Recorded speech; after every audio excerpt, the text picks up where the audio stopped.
buddies, welcome aboard to my channel. Today I'm here in the Colosseum. Here, see the Colosseum behind me, and it's the mid part of the day, so it's quite warm. Nice. So to get inside the Colosseum, you need to get a ticket, and there's so many people around there. So nice to take pictures. This is one of the highlights here in Rome, Italy. So let's tour around. Okay. So this is one of the most important places that you should visit here. As you see, they are crowded.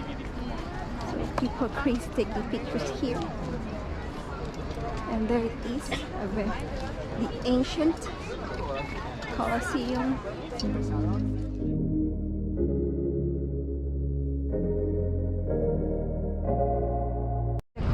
See how huge the Colosseum? So gorgeous. Those arch stones are still intact.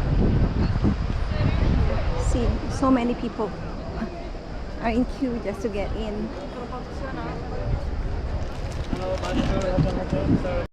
So this is the entrance where if you have a ticket, you go to that entrance here. And beside that, the art, popular art also in Paris, the original one.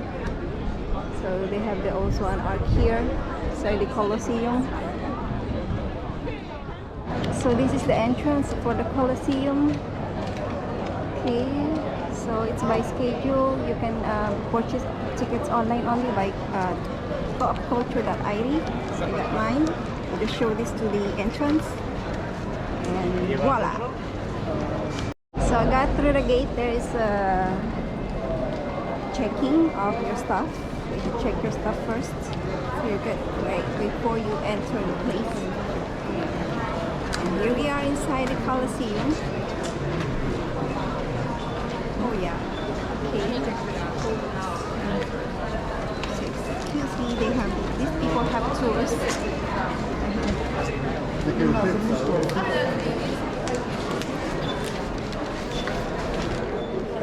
The Colosseum is famous because it is the origin of gladiator battles that took place in the time of the Roman Empire.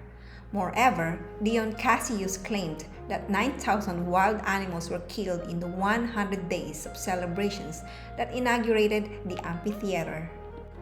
With nearly 2,000 years of history, there is much to know about the Roman Colosseum. The arena once witnessed bloody gladiator battles, epic hunts pitting humans against wild animals, and gruesome executions of prisoners of war and criminals.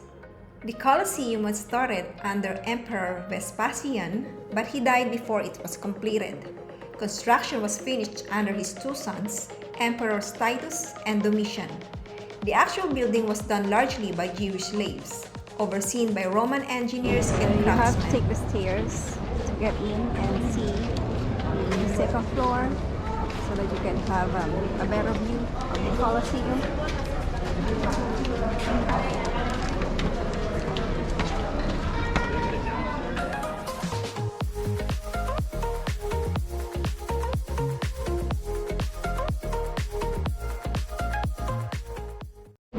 So as you can see here in the second floor, you can see the ancient artifacts of the Colosseum. This one is called figured Corinthian capital with Gorgon. Okay, built late 1st, 2nd century.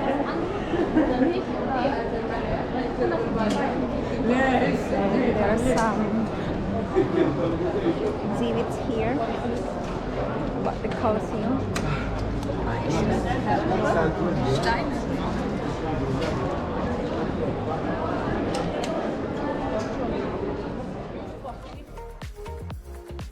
After gaining victory in the First Jewish-Roman War, the Jewish Temple of Jerusalem was sacked and many of the province's inhabitants were made slaves.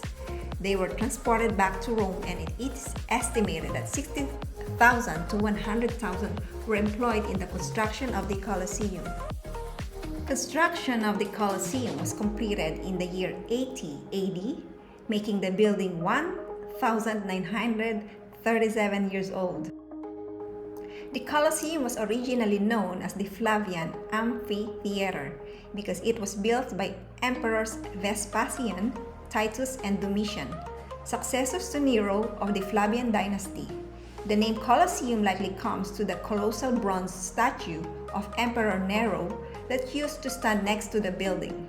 The statue was itself modeled on the Colossus of Rome.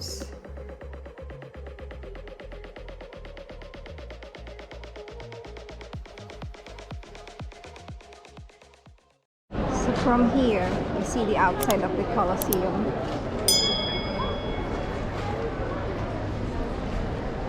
Hoo-ha!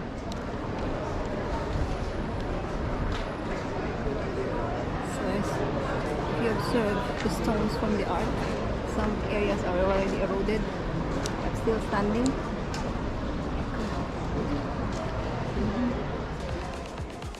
The Colosseum is oval-shaped. It is 189 meters long, 156 meters wide, and 48.5 meters tall. The entire building has a surface area of 6 acres.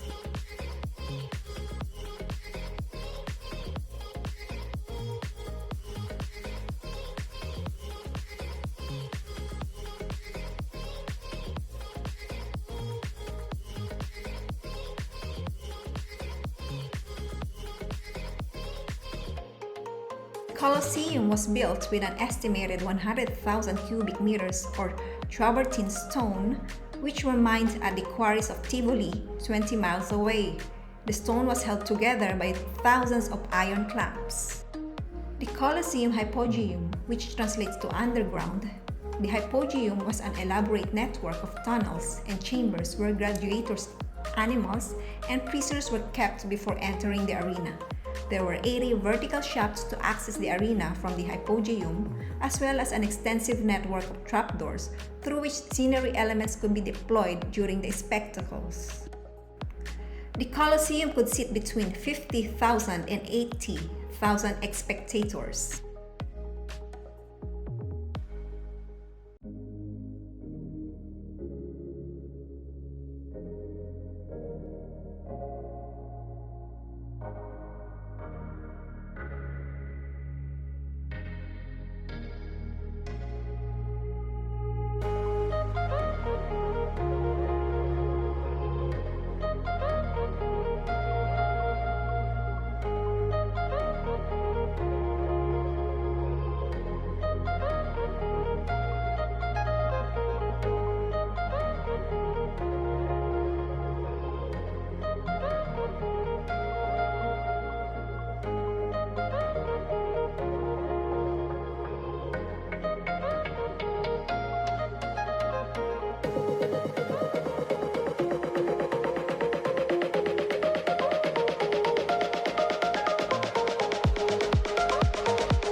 Once you're on the second floor, you can just walk around this Colosseum. Okay, some people have to own their own tour guides, but I prefer individual and download an audio app because sometimes it's hard to take pictures. But anyway, it's up to you if you want to. Just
Heading now to Palatine here from Colosseum here. So if you purchase tickets, you can visit Colosseum, Palatine Hill and Roman Forum. So this is our second stop to visit. Let's go.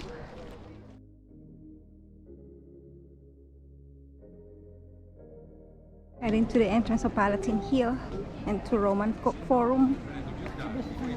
Just show your tickets. They are checking your bags here before you enter the Palatine Hill. Here we go. We're inside the Palatine Hill.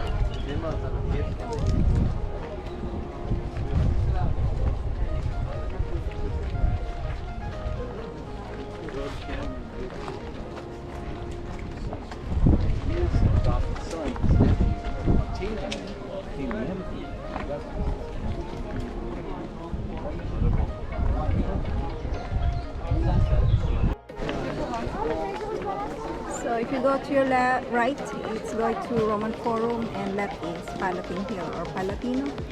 So this is our first stop inside Palatine Hill.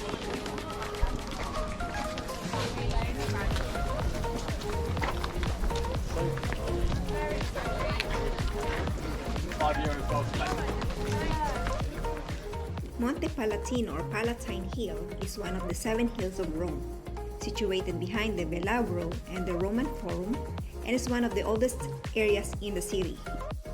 The Palatine is today a grand open-air museum, and you will find its entrance next to the Arch of Titus in the Forum.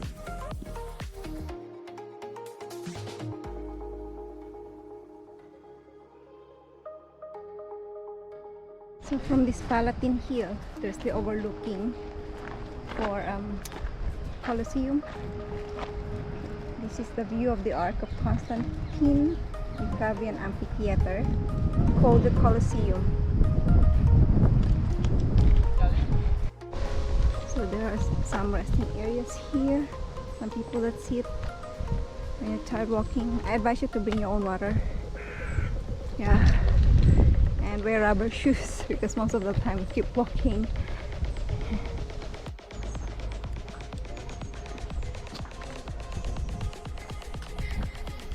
This is a huge place. These are the ruins in Palatine Hill.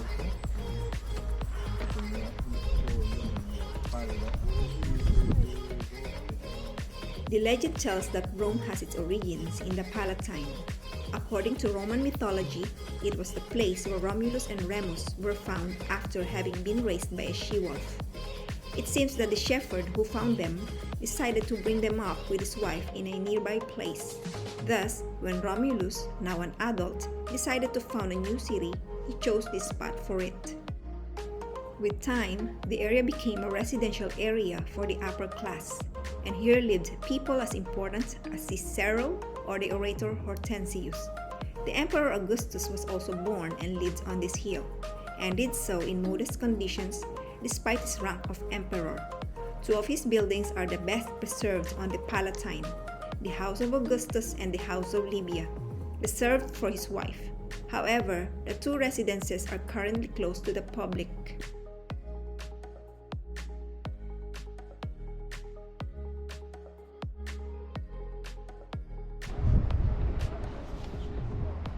There's a pool.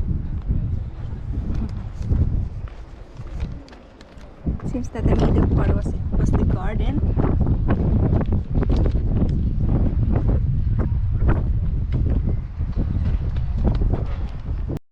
In later times, it was other Roman emperors who chose to build their residences here, although they did not follow the models of Augustus, since their buildings stand out for their luxury and opulence.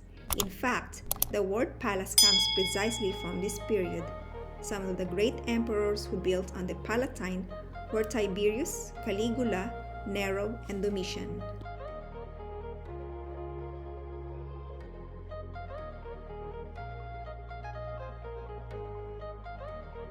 Those are Minerva's olive tree.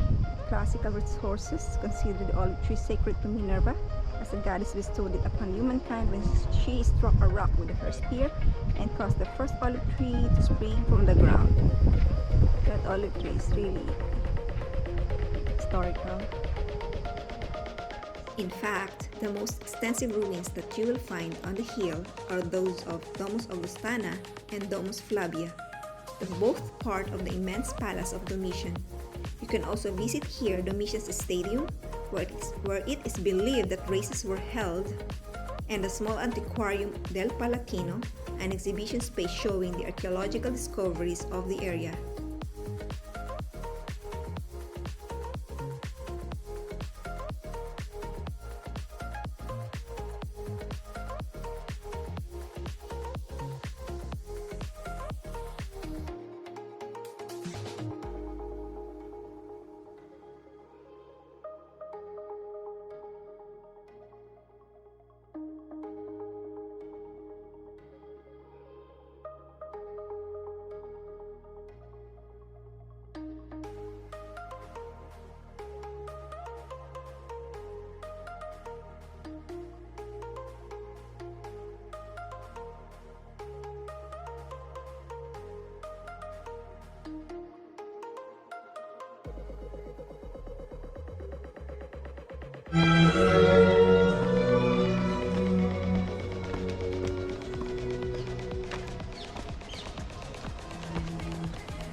In more modern times, the hill was the property of the Farnese family, to whom we owe the Orti Farnesiani, a 16th century garden full of rare botanical species and with views over the forum that are well worth taking in.